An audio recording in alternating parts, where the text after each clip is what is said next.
I'm a very quiet person, um, kind of socially awkward. I don't like talking, um, but I feel like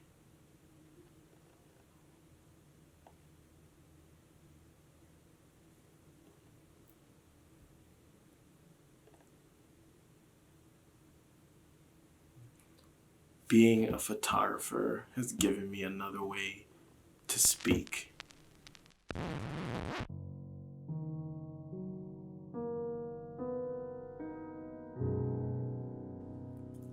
Sometimes I feel like I see things differently than other people. But because I'm so quiet, those things become very difficult to articulate. So I just end up using images. I think visual composition is this medium that really stops time in its tracks. We're really forced to stand still and look into our smiles and our fears. And in doing so, I think we really start to understand more about ourselves, what we like, who we love.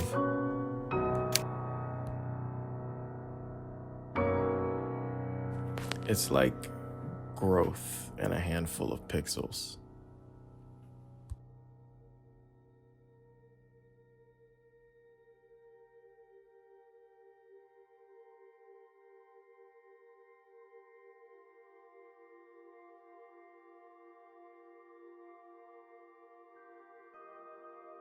I was pretty shy.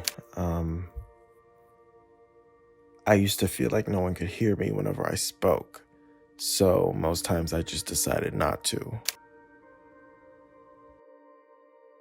At that time, the world was just this really big spectacle unfolding before my eyes, moving really, really fast.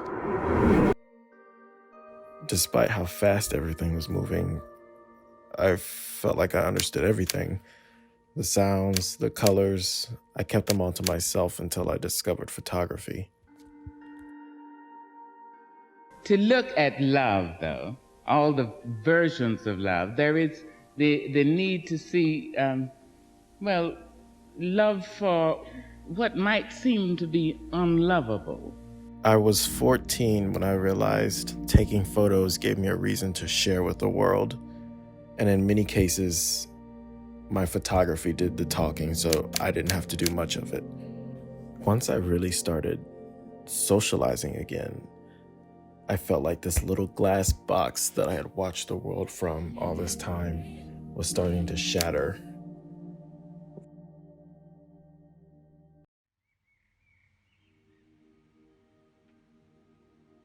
Once I started sharing my work, it really took me a lot of different places. I began traveling with a network of artists and activists called the Next Generation Leadership Network. It all started one weekend in the grassy hills of Vermont, and from there just took off. I started speaking at events, giving presentations, doing more talking than I had really ever done before. Before I knew it, I was walking the streets of cities like Atlanta and New York, places that I thought I would never be in. I learned quite a bit in Lawrence, Massachusetts, when I was invited to be a writing leader at Phillips Academy for Andover Breadloaf. I met an artist named Leda.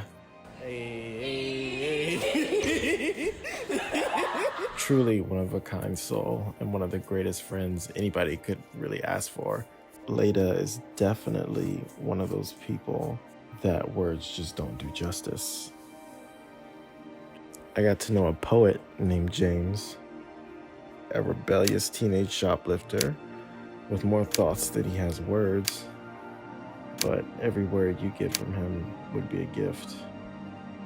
I learned a lot that summer in Massachusetts from a lot of different people. It was easily the best summer of my life.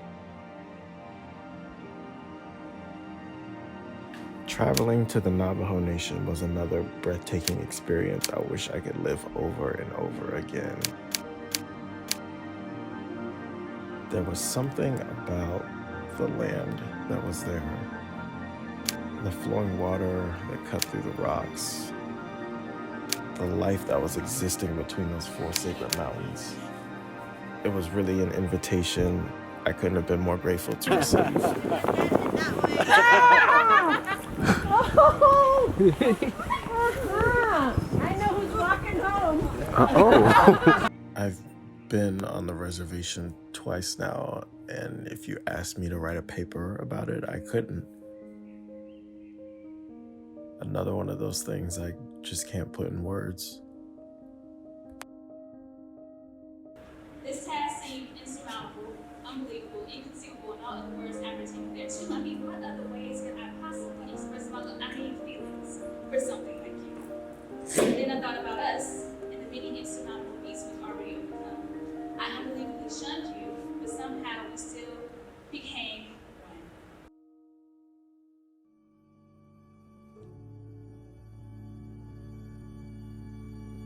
one. Some people have a side to themselves that's rarely ever seen.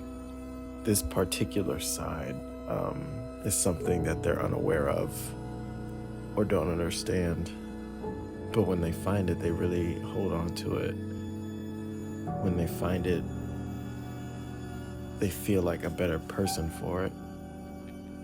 It's really been my mission to help people see that side of themselves ever since I started taking photos and making films, because I remember what it felt like to break out of this box of social anxiety once I found that side of myself that I had rarely ever seen.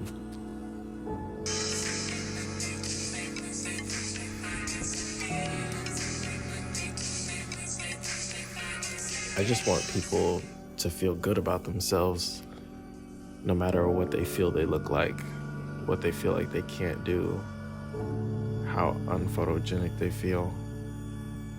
I want people to be comfortable sharing the world as they see it. So for anybody else out there who's very socially anxious, don't let that stop you. I promise you it'll go away. It'll be like it isn't there. There'll be moments where you're shocked at how much you've changed. So yeah, don't stop creating, don't stop being weird, don't stop being awkward, keep being yourself and keep changing yourself, not because you want other people to like you or your work, but because the work you've created is what changed you. Yeah, that's it. That's the film.